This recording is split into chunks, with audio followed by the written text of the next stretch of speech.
Hello बाबू। तो आज हम लोग शुरू करने वाले हैं समांतर प्लेट संधारित्र की धारिता का व्यंजक।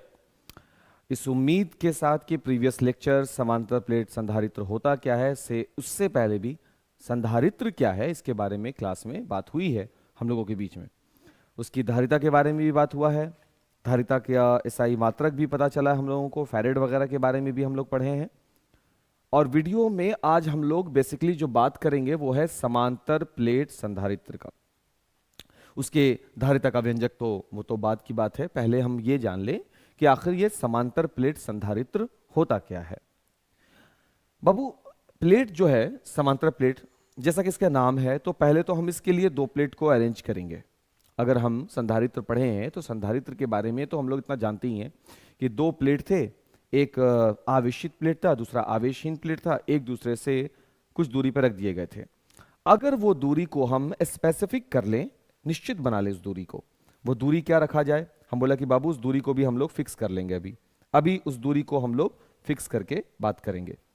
मान लेते हैं कि एक समांतर प्लेट ये है और इसी का एक और कॉपी बनाया, एक समांतर प्लेट ये है, दोनों ठीक है। अब दोनों जो है वो एक दूसरे से किसी निश्चित दूरी पर, निश्चित दूरी का मतलब एक फिक्स डिस्टेंस हम बनाएंगे, उसी पर दोनों को रख देंगे। अब इन दोनों के बीच की जो दूरी है ये, इससे अच्छा हम इसको पेन से ड्रॉ कर लें, दूरी वो है d।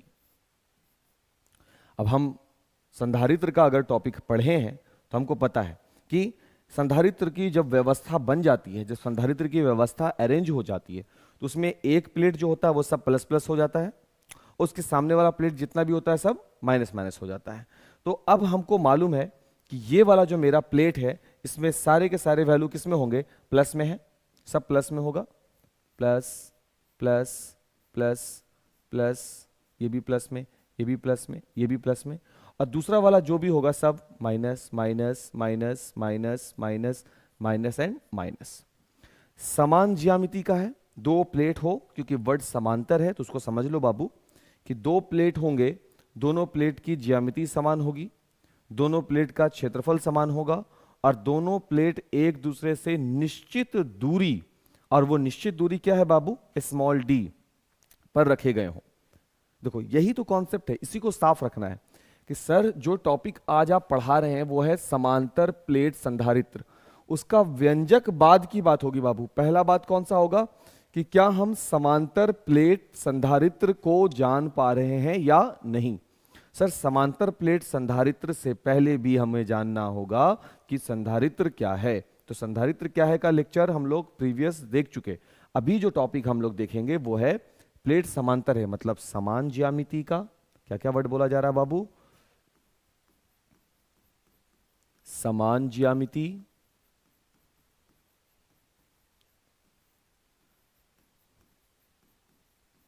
समान क्षेत्रफल,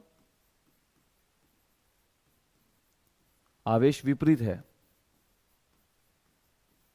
विपरीत आवेश है ना, समान ज्यामिति, समान क्षेत्रफल, विपरीत आवेश, एक पर कौन सा प्लस क्यू, दूसरे पर कौन सा माइनस क्यू। दो प्लेट एक दूसरे से किस दूरी पर, किस दूरी पर व्यवस्थित किए जाएंगे बाबू, तो वो दूरी क्या है, स्मॉल डी। अब इसका परिभाषा बन जाता है, किसे कहते हैं समांतर प्लेट संधारित्र। सुनो बाबू ध्यान से, समान ज्यामिति, समान क्षेत्रफल और विपरीत आवेश, एक दूसरे से दो ऐसे प्लेट हों जिनकी ज्यामिति बराबर हो, जिनका क्षेत्रफल बराबर हो, और एक दूसरे से स्मॉल डी दूरी पर रखे गए हों, तो संधारित्र की ऐसी व्यवस्था, संधारित्र याद कीजिए संधारित्र क्या होता है, उस संधारित्र की ऐसी व्यवस्था जिसमें ज्यामिति बराबर हो, क्षेत्रफल बराबर हो, बट विपरीत आवेश बने। अब आवेश कैसे विपरीत बनेगा वो भी मेरा अलग टॉपिक है, पहले इतना समझो। समान ज्यामिति, समान क्षेत्रफल का दो प्लेट हो, दो संधारित्र हो जिसकी ज्यामितियां बराबर हो, क्षेत्रफल बराबर हो, दो संधारित्र जिसकी ज्यामिति बराबर, क्षेत्रफल बराबर, एक दूसरे से स्मॉल डी दूरी पर रखे गए। ठीक है बात। सर ये प्लस कैसे हो सकता है और ये माइनस कैसे हो सकता है, अब हम इसको मिटा रहे हैं बाबू, ठीक है, क्योंकि इसका हमको जरूरत यहां पर तो बिल्कुल भी नहीं है। ये प्लस कैसे हुआ, इसके प्लस होने के पीछे का कारण है, इसके प्लस होने का कारण है हम लोगों के पास बाबू कि इसको हम कनेक्ट करेंगे प्लस से। किससे कनेक्ट करने वाले हैं हम लोग? इसको करेंगे।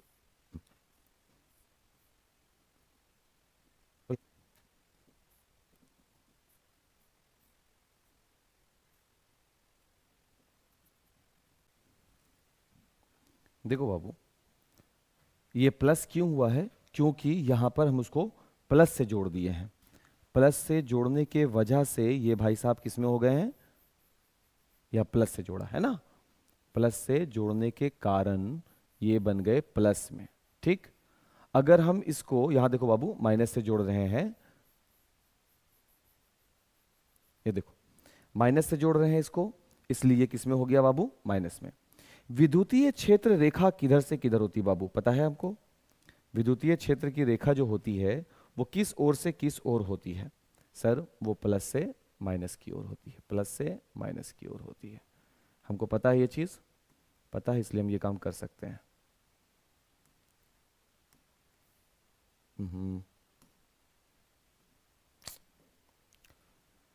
प्लस से माइनस की ओर होती है, प्लस से माइनस की ओर होती है, प्लस से माइनस की ओर होती है। ये हो गया विद्युतीय क्षेत्र रेखा। क्या क्या बात हुआ बाबू? अगर तुम फोटो को ढंग से देखोगे ना, तब जाकर तुम चीजों को और अच्छे नजर से पहचान पाओगे। सबसे पहला समांतर प्लेट संधारित्र, क्या बोला गया? टीचर क्या बोल रहे हैं बाबू? टीचर क्या बोल रहे हैं? समान ज्यामिति, समान ज्यामिति, फिर क्या बोलते हैं? समान क्षेत्रफल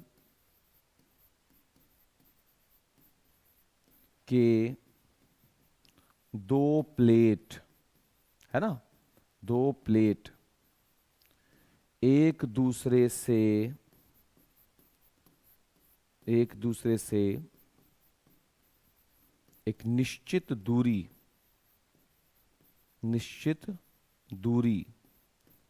पर व्यवस्थित किए जाते हों, पर व्यवस्थित किए जाते हों तो संधारित्रों की ऐसी व्यवस्था क्या कहलाती है? समांतर प्लेट संधारित्र कहलाती है। ऐसी व्यवस्था समांतर प्लेट संधारित्र कहलाती है। पूर्ण विराम। समान ज्यामिति, समान क्षेत्रफल के दो प्लेट एक दूसरे से एक निश्चित दूरी पर व्यवस्थित किए जाते हों तो संधारित्रों की यही व्यवस्था समांतर प्लेट संधारित्र कहलाती है, या समांतर प्लेट संधारित्र की व्यवस्था कहलाती है। देख लीजिए,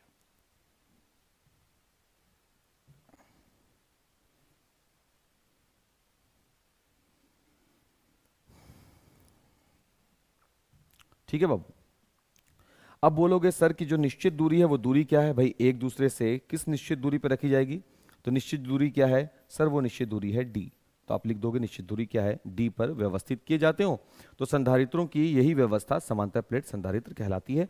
तो हमको जहां तक लगता है कि एक बात को 50 बार बोल करके हम लोग एक टॉपिक तो क्लियर कर लिया। मेरे साथ साथ इस बात को दोहरा भी दिया करो। लेक्चर वीडियो देखने के दौरान बाबू नोट मत किया करो, पहले टॉपिक को समझ लो, क्योंकि टॉपिक हेवी नहीं होता, हम लोग उसको हेवी बना रहे हैं। हेवी कैसे बनाते हैं? जब हम टॉपिक को उस नज़रिए से अडॉप्ट नहीं करते जिस नज़रिए से ये रखा जाता है हम लोग के पास। ये बताओ कि क्या ये प्लस से माइनस की ओर होता है? हम बोलेंगे यस सर ये प्लस से माइनस की ओर होता है, इसलिए हम इसको प्लस से ऐसे जाता हुआ दिखला दिया है, प्लस से माइनस की ओर।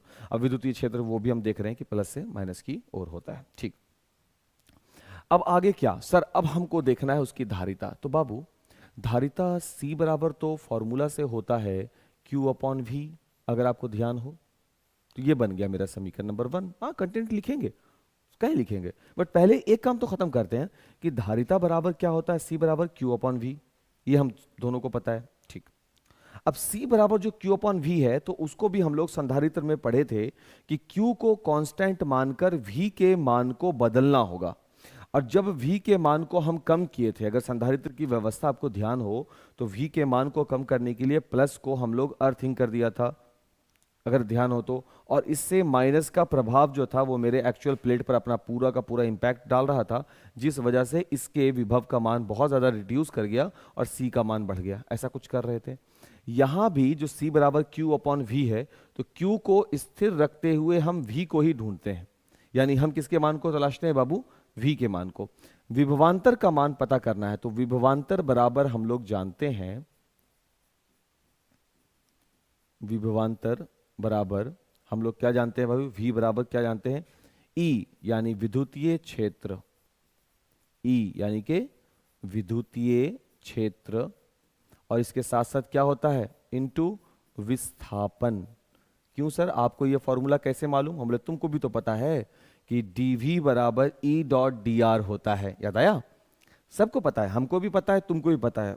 तुम उसको रीडिंग में डाल रहे हो तो तुमको पता है, हम उसको बार बार रिवीजन कराते हैं तो हमको पता है। तो हम दोनों के बीच में ये ऐसे पता है कि वो विभवांतर बराबर क्या होता है? विद्युतीय क्षेत्र गुने विस्थापन।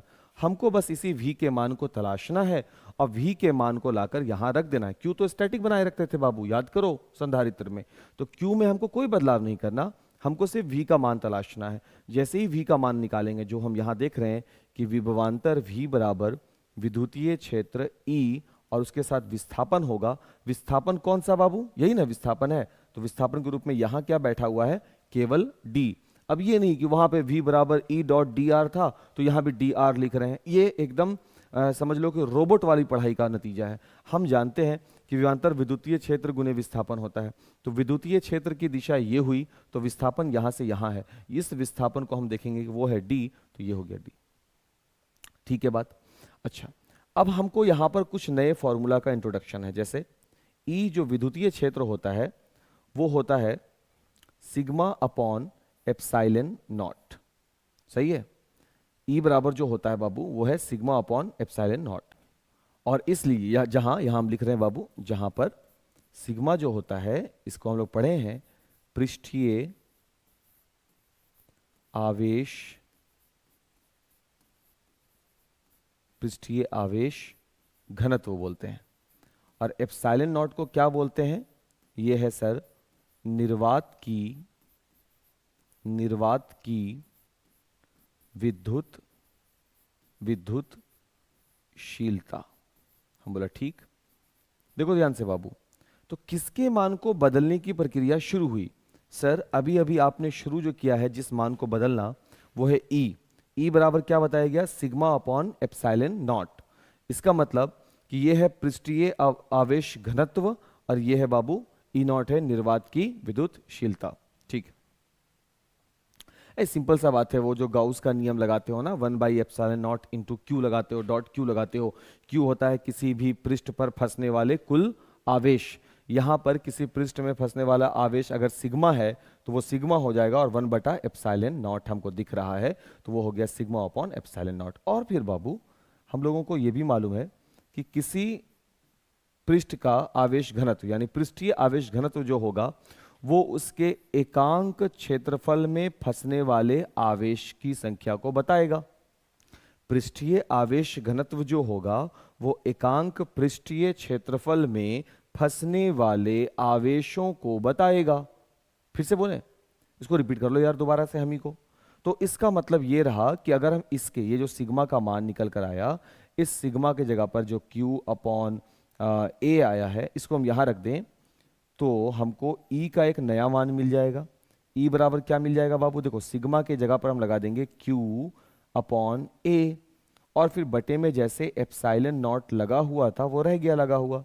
अगर ये समीकरण 1 था, अगर ये समीकरण नंबर 2 था, अगर ये वाला वैल्यू समीकरण नंबर 3 था, अगर ये वाला वैल्यू समीकरण नंबर 4 था, तो ये वाला वैल्यू हम इसको इसके लिए लिखेंगे कि समीकरण 4 का मान किस में रखने पर? समीकरण, थोड़ा खिसका सकते हैं उधर, हाँ ठीक है। समीकरण 4 का मान समीकरण 3 में रखने पर रखने पर। तो 4 का मान जब हम समीकरण 3 में रखेंगे तब क्या होगा, चेक करते हैं। 4 का मान 3 में रखा तो हमको मिला E is equal Q upon A. बाबू इसका परिभाषा अभी हम लेक्चर के दौरान बोला था, तो उसको आप यहाँ पर साइड में लिख लीजिएगा, हम कॉपी में देखेंगे, हम चाहेंगे ये सब चीज़ लिखा हुआ हो। इसके बाद बाबू ये जो रिजल्ट मिला, अब इस रिजल्ट का भी अपना एक नाम दे दो, समीकरण नंबर 5। क्योंकि फाइनली जो चीज़ देखा जाए कि हमको क्या निकालना है। सर हमको, अब देखो तुम साफ रखो अपने आप को, किसका मान निकालना है। तुरंत अभी क्लास में रहते तो क्या बोलते, सर धारिता का मान निकालना है, बोलते ना। और धारिता का मान निकालने के लिए किसका मान निकालना पड़ेगा, तुम तुरंत बोलते वी, कुछ बच्चे बोलते क्यू। जो बच्चे क्यू बोलते हैं हम उनको क्यों बोलते कि भाई क्यू को क्यों यूज कर रहे हो। क्यू को हम क्या करते थे बाबू, कांस्टेंट बनाते थे, क्यू को हम फिक्स कर देते थे बाबू। तो क्यू तो मेरा फिक्स हो गया, तो वेरिएबल कौन है, चेंज होने वाला कौन है, वी। तो हम वी को ढूंढेंगे। तो वी बराबर ई डॉट डी आर होता था, प्रीवियस लेक्चर में हम लोग पढ़े हैं विभवांतर और विद्युतीय क्षेत्र के संबंध में। तो v बराबर जो E डॉट डी आर है, तो डी आर तो विस्थापन है ना बाबू। तो उस डी आर के बिहाफ में हम विस्थापन देखें तो विस्थापन मेरा क्या हो रहा है, यहाँ पे d है ना, तो विस्थापन के लिए d, विद्युतीय क्षेत्र के लिए E और v के लिए v लगा दिया। अब हमको E का मान चाहिए, तो E बराबर हम पृष्ठीय आवेश घनत्व के सूत्र से निकाला कि E यानी वेक्टर E यानी विद्युतीय क्षेत्र बराबर सिग्मा अपॉन एप्सिलॉन नॉट होता है। सिग्मा जो है वो किसको दर्शा रहा है बाबू, पृष्ठीय आवेश घनत्व को दर्शाता है। क्लियर हो गया। अब इसका मतलब ये रहा कि किसी पृष्ठ में फंसने वाला जो आवेश है वो सिग्मा, या कोई पृष्ठ बाबू निर्वात में रखा गया कोई पृष्ठ है, उसका घनत्व क्या है, सिग्मा, और उसका और साथ में किसका अनुपात, 1 अपॉन एप्सिलॉन नॉट का। रिजल्ट मिल गया हमको E का वैल्यू। ये जो E का वैल्यू है, ये जो वेक्टर E का वैल्यू है बाबू, इस वेक्टर E के वैल्यू में सिग्मा निकालो। सिग्मा जो है वो पृष्ठीय आवेश घनत्व होता है, और घनत्व का क्या परिभाषा होता है, एकांक क्षेत्रफल में मौजूद आवेश। एक मिनट बाबू,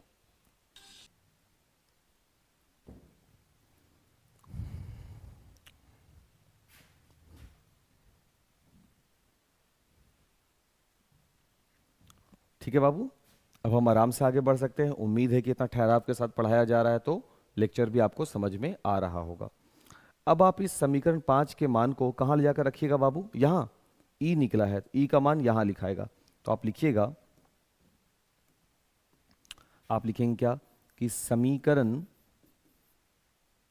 इसको थोड़ा सा ऊपर कर रहे हैं बाबू हम, समीकरण 5 का मान समीकरण 2 में रखने पर।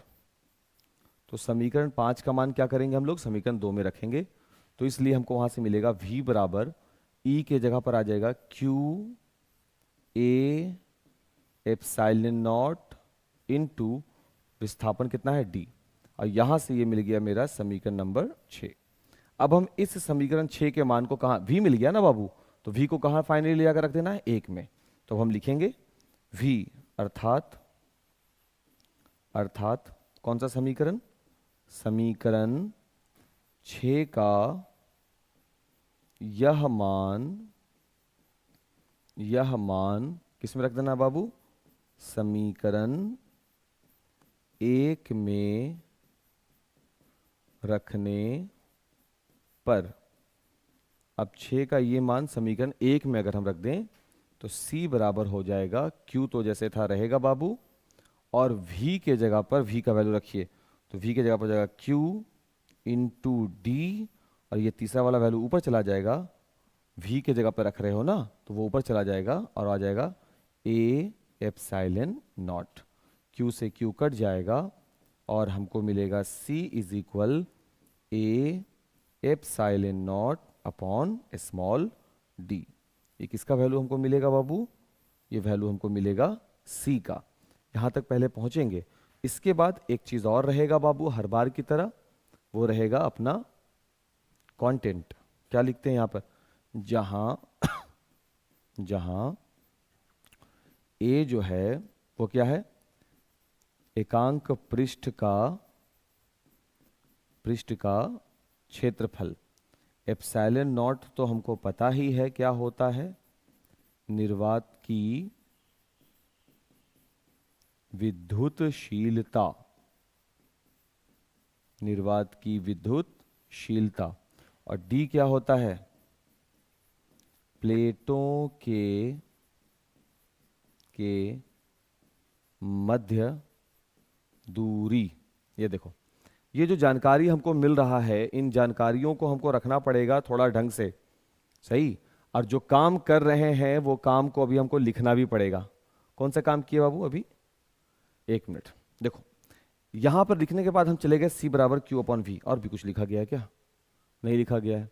तो इसका काम होने के बाद हम लिख दिया सीधे सी बराबर क्यू अपॉन वी। तो उसको हमको यहाँ पे लिखना पड़ेगा। हमको क्या करना है, देखो हम लिख रहे हैं क्या कि समांतर प्लेट संधारित्र, समांतर प्लेट संधारित्र की धारिता, देखो कैसे बन रहा है, वही चीज अब सरिया के लिख रहे हैं, थोड़ा सा अरेंज करके लिख रहे हैं कि धारिता C इज इक्वल टू होता है Q अपॉन V। यही है मेरा समीकरण नंबर 1, इसलिए हम इसको यहां से हटा रहे हैं। अब हम यहां पे लिखेंगे क्या कि V तुम क्यों कैलकुलेट किया, तो हम यहां लिखेंगे हमें विभवांतर ब्रैकेट में V का मान ज्ञात करना होगा और उसे समीकरण 1 में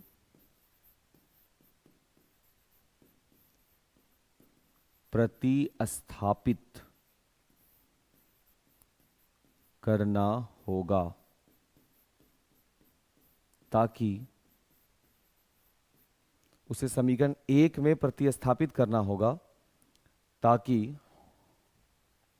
हमें क्या प्राप्त हो सके, हमें समांतर प्लेट संधारित्र की धारिता प्राप्त हो सके, पूर्ण विराम। अब इसके लिए हम क्या चलेंगे, ये वाला रिजल्ट आएंगे। ये रिजल्ट कहां से मिलता है, लिखेंगे विभवांतर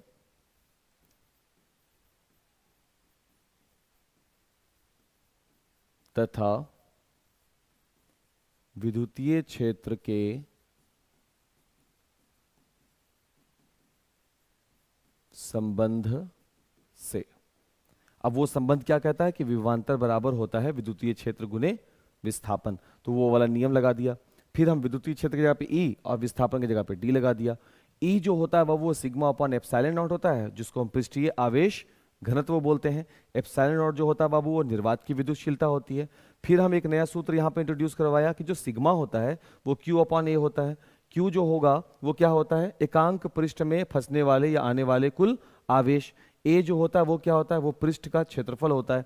तो Q अपॉन A होगा। तो E जो है, ये जो E का वैल्यू हम निकाल रहे थे, E जो सिग्मा अपॉन एप्सिलॉन नॉट है, तो सिग्मा के जगह पर Q बटा A और नीचे एप्सिलॉन नॉट रह जाएगा। तो इसका मतलब ये कि मैंने समीकरण 4 के मान को समीकरण 3 में रखा, जिससे हमको समीकरण 5 प्राप्त हुआ। फिर हम क्या किया, इस समीकरण 5 के मान को, ये जो 5 का मान मिला उसको वापस से, देखो किसका मान मिला था, E का ना, तो इस E के मान को समीकरण 2 में रख देंगे। तो रखेंगे जैसे समीकरण 2 में E के जगह पर, तो Q A epsilon naught into D मिल जाएगा। अब ये रिजल्ट जब मेरे पास आया तो ये V का मान था, और एक्चुअल में हम क्या करने आए थे वो ये बता रहा है कि हमको V का मान प्राप्त करके यहाँ रखना है, समीकरण 1 में रखना है। तो हम ये V का मान को लिया और समीकरण 1 में V के जगह पर रिजल्ट को रख दिया। रखने के बाद हमको ये परिणाम प्राप्त हुआ, जहाँ जो भी वैल्यू उन सबको लिख दिया। अब यहां से हमको एक और निष्कर्ष मिलेगा बाबू कि जो समांतर प्लेट संधारित्र की धारिता होती है, जो C का मान होता है, वो क्षेत्रफल के समानुपाती होता है।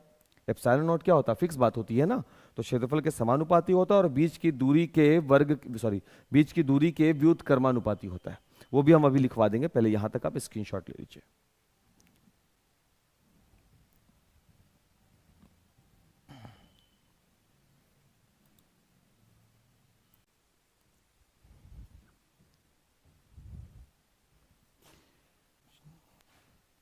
चलिए बाबू अगला क्वेश्चन देखते हैं। अब उसी V और विद्युतीय क्षेत्र विभव या विस्थापन के साथ जुड़ा हुआ हम लोगों के पास एक क्वेश्चन है बाबू। वो क्वेश्चन है कि एक आवेश आवेश नहीं बल्कि आवेश के निकाय है के कारण एसआई पद्धति में विद्युत विभव का जो मान है वो 3 + 2x है।